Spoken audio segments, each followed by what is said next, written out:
Today we start book 2, entitled More About Paddington. Michael Bond, HarperCollins are the publishers, and I'll put the link in the playlist for book 2. Chapter 1 is called A Family Group. The Browns' house at number 32 Windsor Gardens was unusually quiet. It was a warm, sunny day, and all the family, with the exception of Paddington, who had mysteriously disappeared shortly after lunch, were sitting on the veranda enjoying the afternoon sun. Apart from the faint rustle of paper as Mr. Brown turned the pages of an enormous book and the click of Mrs. Brown's knitting needles, the only sound came from Mrs. Bird, their housekeeper, as she prepared the tea things. Jonathan and Judy were much too busy piecing together a huge jigsaw puzzle to utter a word. It was Mr. Brown who first broke the silence. "You know," he began, taking a long draw at his pipe, "it's a funny thing, but I've been through this encyclopedia a dozen times, and there's no mention of a bear like Paddington."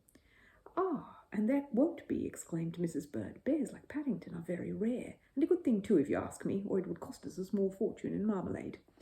Mrs. Bird was always going on about Paddington's fondness for marmalade, but it was noticeable she was never without a spare jar in the larder in case of emergency. "Anyway, Henry," said Mrs. Brown as she put down her knitting, "why do you want to look up Paddington?" Mr. Brown twirled his moustache thoughtfully. "Oh, no reason in particular," he answered vaguely. "I was interested, that's all." Having a bear in the family was a heavy responsibility, especially a bear like Paddington, and Mr. Brown took the matter very seriously. "The point is," he said, snapping the book shut, "if you're staying with us for good—" "If?" There was a chorus of alarm from the rest of the family, not to mention Mrs. Bird. "What on earth do you mean, Henry?" exclaimed Mrs. Brown. "If Paddington is staying with us for good? Of course he is." "As he's staying with us," said Mr. Brown hastily, "there are one or two things I have in mind. First of all, I'll be thinking of decorating the spare room for him." There was general agreement at this. Ever since he had first arrived on the scene, Paddington had occupied the guest room. Being a polite bear, he had never said anything, even when he'd been turned out to make room for visitors, but it had long been thought he should have a room of his own. "The second thing," continued Mr. Brown, "is a photograph. I think it would be nice if we could have a family group taken." "A photograph!" exclaimed Mrs. Bird. "What a funny thing you should say that." "Oh," said Mr. Brown, "why's that?" Mrs. Bird busied herself with the teapot. "You'll see, all in good time," she said, and try as they might, that was all the others could get from her. Fortunately, she was saved any further questions, for at that moment there came a loud banging noise from the direction of the dining room, and Paddington himself appeared at the French windows. He was struggling with a large cardboard box, across the top of which lay a mysterious-looking metal object with long spikes on one end. But it wasn't so much that he was carrying that caused a gasp of astonishment from the others, it was his general appearance. His fur had an unusually soft, golden look about it, and his ears, or as much of them as could be seen poking out from beneath the wide brim of his old hat, were as black and shiny as the tip of his nose. Even his paws and whiskers had to be seen to be believed. Everyone sat up in amazement, and Mrs. Brown dropped several stitches. "Good heavens," spluttered Mr. Brown, nearly spilling the tea over his encyclopedia. "What have you been doing to yourself?" "I've been having a bath," said Paddington, looking most offended. "A bath," repeated Judy slowly, "without being asked." "Crikey," said Jonathan, "we'd better put the flags out." "You are all right?" asked Mr. Brown. "I mean, you're not feeling ill or anything?" Paddington became even more injured at the excitement he had caused. It wasn't as if he never had a wash. In fact, he had one most mornings. It was simply that he had decided views on baths in particular. Having a bath meant getting his fur wet all over, and it took a long time to dry. "I only wanted to look nice for the photograph," he said firmly. "The photograph?" everyone echoed. It was really uncanny the way Paddington knew about things. "Yes," said Paddington. An important expression came over his face as he bent down and started undoing the string round his cardboard box. "I've bought myself a camera." There was a moment's silence while the Browns watched the back view of Paddington bending over the box. "A camera," said Mrs. Brown at last, "but aren't they very expensive?" "This one wasn't," said Paddington, breathing hard. He stood up, clutching the biggest camera the Browns had ever seen. "I bought it at a sale in the market. It was only £3. £3? Exclaimed Mr. Brown, looking most impressed. He turned to the others. "I must say, I've never known a bear with an eye for a bargain such as Paddington." "Gosh," said Jonathan, "it's got a hood to put over your head and everything." "What's that thing?" asked Judy. "That's a tripod," explained Paddington proudly. He sat down on the floor, began unfolding the legs. "It's to stand the camera on so it doesn't shake." Mr. Brown picked up the camera and examined it.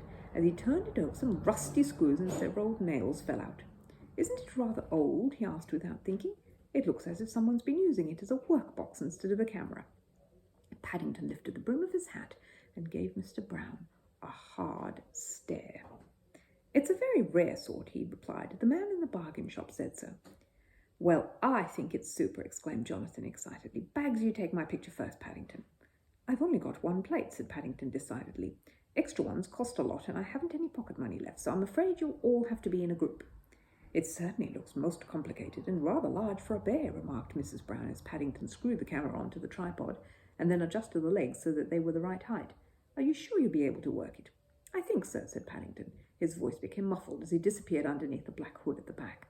"Mr. Gruber lent me a book all about photography, and I've been practicing under the bedclothes."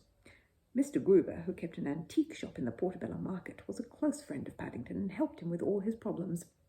"Well, in that case," Mr. Brown took charge of the situation, "I suggest we all go onto the lawn and let Paddington take our picture while the sun's shining." And he led the way outside while Paddington bustled around erecting his camera and tripod. In a few moments, Paddington announced that everything was ready, and he began arranging the group as he wanted them, running back to the camera every now and then to peer at them through the lens. Because the camera was so near the ground, he had to put Mr. Brown crouching in a rather uncomfortable position behind Jonathan and Judy, with Mrs. Brown and Mrs. Bird sitting on either side. Although he didn't say anything, Paddington was a bit disappointed with the view through the camera. He could just recognize Mr. Brown because of his moustache, but the others were much more difficult. Everyone seemed blurred, almost as if they were standing in a fog. It was strange, for when he took his head out of the cloth, it was quite sunny outside. The Browns waited patiently while Paddington sat on the grass and consulted his instruction book. Almost at once he discovered a very interesting chapter headed Focus. It explained how, if you wanted nice clear pictures, it was important to make sure the camera was the right distance away and properly adjusted. It even had a picture showing a man measuring the distance with a piece of string. Several minutes went by, for Paddington was rather a slow reader, and there were a number of diagrams to examine. "I hope he's not too long," said Mr. Brown. "I think I've got cramp coming on."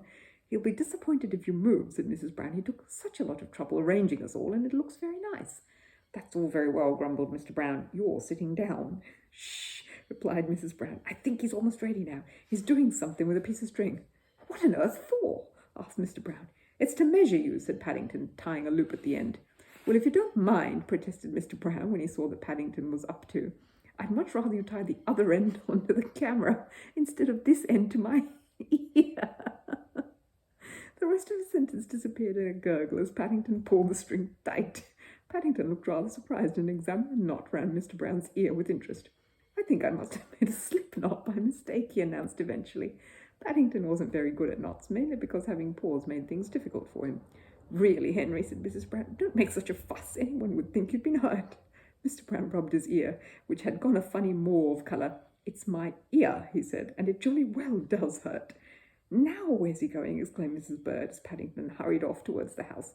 "I expect he's gone to measure the string," said Jonathan. "Ha!" said Mr. Brown. "Well, I'm going to stand up." "Henry!" said Mrs. Brown. "If you do, I shall be very cross." "It's too late anyway," groaned Mr. Brown. "My leg's gone to sleep." Luckily for Mr. Brown, Paddington arrived back at that moment. He stared hard at the sun and then at the waiting group. "I'm afraid you'll have to come over here," he said, after consulting his instruction book. "The sun's moved." "I'm not surprised," grumbled Mr. Brown as he sat on the lawn rubbing his leg. "At the rate we're going, it will have set before we're finished." "I never realized having a picture taken could be so complicated," said Mrs. Bird. "What I'm not sure about," whispered Judy, "is why Paddington bothered having a bath if he's taken the photograph." "That's a point," said Mr. Brown. "How are you going to be in the picture, Paddington?" Paddington gave Mr. Brown a strange look. That was something he hadn't thought of either, but he decided to meet that difficulty when it came. He had a lot of other important things to do first. "I'm going to press the shutter," he said after a moment's thought, "and then run round the other side." "But even bears can't run that fast," persisted Mr. Brown. "I'm sure Paddington knows best, Henry," whispered Mrs. Brown, "and even if he doesn't, for goodness sake, don't say anything. If he finds out he's at a bath for nothing, we shall never hear the last of it." "It seems a very long hood," said Mrs. Bird, looking towards the camera. "I can't see Paddington at all." "That's because he's small," explained Jonathan. "He's had to lower the tripod." The Browns sat very still with a fixed smile on their faces as Paddington came out from beneath his hood. He made some complicated adjustments to the front of the camera and then, after announcing he was about to fit the photographic plate, suddenly disappeared again. To everyone's surprise, the camera and tripod began to rock backwards and forwards in a most dangerous manner. "Good gracious!" exclaimed Mrs. Bird. "Whatever's happening now?" "Look out!" shouted Mr. Brown. "It's coming towards us." They all stood up and moved away, staring with wide-open eyes as at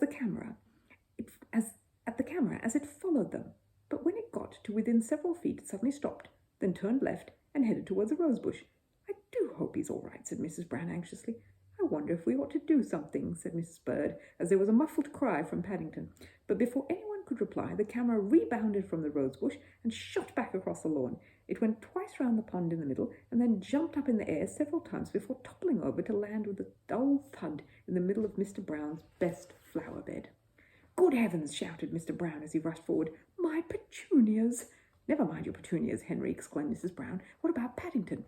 "Well, no wonder," said Mr. Brown as he bent down and lifted the hood. "He's got his head stuck inside the camera."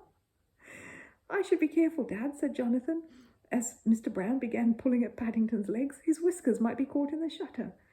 Mr. Brown stopped pulling and crawled round to peer through the lens. "I can't see anything," he said after a moment's pause. "It's all dark inside." He tapped the case, and there came another faint cry from within. "Butter!" said Mrs. Bird, hurrying towards the kitchen. "There's nothing like butter when anyone's stuck." Mrs. Bird was a great believer in butter. She had used it several times in the past when Paddington had got himself stuck. All the same, even with Jonathan holding one end and Mr. Brown pulling on the other, it was some while before Paddington's head finally came away from the camera. He sat on the grass, rubbing his ears and looking very crestfallen. Things hadn't gone at all according to plan. "I vote," said Mr. Brown, when order had finally been restored, "that we set everything up exactly as it was before and tie a string to the shutter. Then Paddington can sit in the group with us and work it from a distance. It'll be much safer that way." Everyone agreed that this was a good idea, and while Mr. Brown arranged the group once again, Paddington busied himself setting up his camera and fitting the photographic plate inside, making sure to stand well back this time.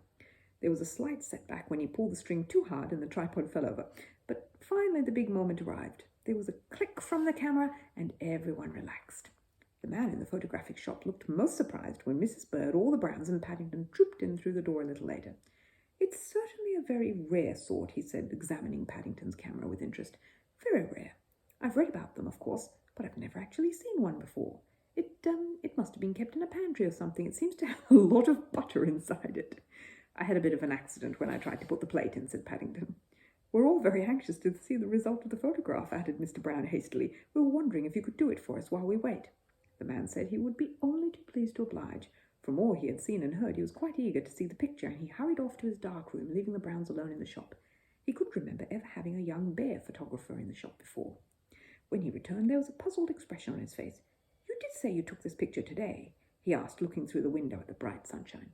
"That's right," said Paddington, eyeing him suspiciously. "Well, sir," the man held the plate up to the light for Paddington to see. "It's nice and sharp, and I can certainly see you all, but it looks as if it was foggy at the time. And these patches of light, like moonbeams, they're very odd." Paddington took the plate from the man and examined it carefully. "I expect that's where I had my torch on under the bedclothes," he said at last. "Well, I think it's a very nice picture for a first attempt," said Mrs. Brown, "and I'd like 6 postcard prints, please. I'm sure Paddington's Aunt Lucy in Peru would love one. She lives in the Home for Retired Bears in Lima," she added for the benefit of the shopkeeper. "Does she?" said the man, looking most impressed. "Well, it's the first time I've ever had any pictures sent overseas, especially to a Home for Retired Bears in Peru."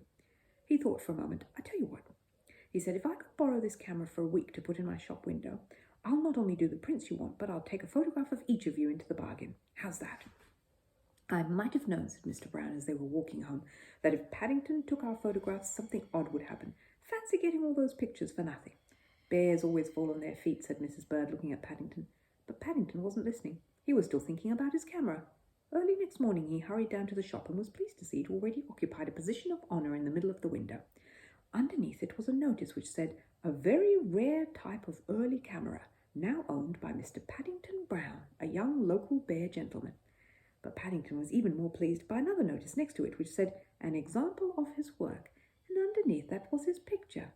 It was a little blurred, and there were several paw marks near the edge, but 1 or 2 people in the neighbourhood came up and congratulated him, and several of them said they could quite clearly recognise everyone in it.